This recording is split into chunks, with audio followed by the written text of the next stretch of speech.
Final Cut 10.6.6 came out this past week, and I've been so slammed with work and projects that I wasn't able to make a video about it the day it came out. And I think I'm happy it panned out this way. Now, before we go any further, I want to make something so clear. I started editing about 6 years ago with Final Cut. This video comes from a place of love and hours spent with the software.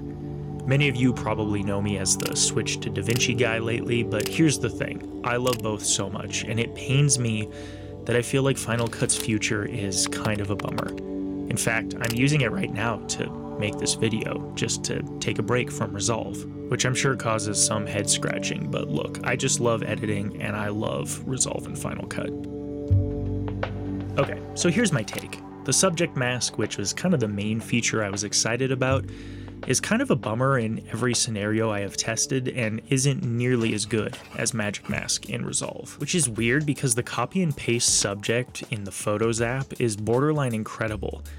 Apple clearly has the tech to make this really good. So honestly, this update isn't that exciting to me. The other big part of this update is allowing you to import a project from your iPad version of Final Cut. Now this is cool, except for that the iPad version is subscription based, not a one-time cost. This is the part that has me concerned, and the day of I was thinking, who cares? Support the devs.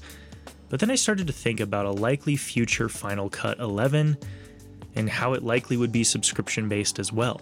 And I think I have some problems with this. Here's the funny thing. All main NLEs widely used by YouTubers right now are all subscription based. They just kind of do it in different ways. Adobe does it monthly. You pay monthly and it's super expensive. This makes sense. They're a software company. They gotta keep making money month to month. Final Cut is a one-time fee, but you can only use it on Apple computers. Therefore, when your computer starts to feel old, you have to buy another Apple computer. This is also a form of subscription, sorta, if you think about it, and we all know that Apple makes a ton of money, so do they really need an additional subscription fee for Final Cut? And don't get me wrong, Resolve is the same way. They also make hardware to continually support additional cost and therefore only charge you once for Resolve. They want you using their cameras and software together and make it as such. That being said, they support all major operating systems and you aren't required to use their cameras and hardware, so their subscription model is by far the least offensive in my opinion, and they have a bitching free version of the software as well. So here arrives my point. I think Apple's being a bit greedy here. We all know they make tons of money, and if Final Cut 11 is a subscription, I honestly might not pay it. This week I've been doing 2 big projects with Resolve, and guess what?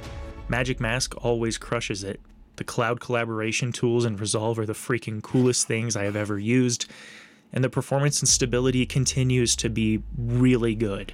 I really think there may be a world where I stop using Final Cut Pro if I have to pay a subscription, but I guess if they let me keep using 10 with my original payment, I'll probably continue to use it well past when I ought to, because I just love the magnetic timeline. But the more powerful Resolve gets and the more beautiful my hotkeys become, the less I feel I need the magnetic timeline. Thank you to all of our members. They support this channel and also get exclusive in-depth content. And with that, I'll see you guys in the next one.